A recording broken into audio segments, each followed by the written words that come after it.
আজ আমরা যাচ্ছি নৈহাটি বড় মায়ের কাছে পুজো দিতে। এই যে দেখো বনু, আমি আর মামি, আকাশ, চারজন মিলে।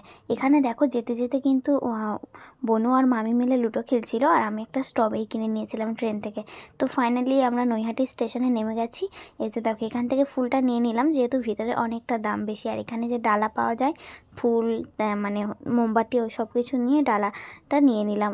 আসলে কি জানো তো, এটা নিয়ে আমি দ্বিতীয়বার নৈহাটিতে এলাম। প্রথমবার যখন এসেছিলাম তখন একটা মানত করেছিলাম, তো সেটা পূরণ হয়েছে। তার জন্য আজকে মায়ের জন্য একটা টিপ নিয়ে পুজো দিতে এসেছি। আর যেহেতু আমার মানত পূরণ হয়েছে, তার জন্য ভাবলাম যে চলো আসাই যাক। আর নৈহাটি কিন্তু আমার ভীষণই ভালো লাগে। আর এখানটায় দেখো ভিড়, মানে লাইন দিতে দিতে ফাইনালি কিন্তু চলে গেলাম মায়ের কাছে। আর মায়ের দর্শন তোমাদেরও করিয়ে দিলাম। এখানে দেখো টিপটা আমি দিয়ে দিচ্ছিলাম আর কি, প্রণামী যে বক্সে ওটা দিয়ে দিচ্ছিলাম লাস্টে। কিন্তু বৃষ্টি চলে এসেছিলো, তারপরে ভিজেও গেছে। আর এখন খাওয়া দাওয়া করে নিচ্ছি, খাওয়া দাওয়া করে যাচ্ছি এখন বাড়ি। বাই।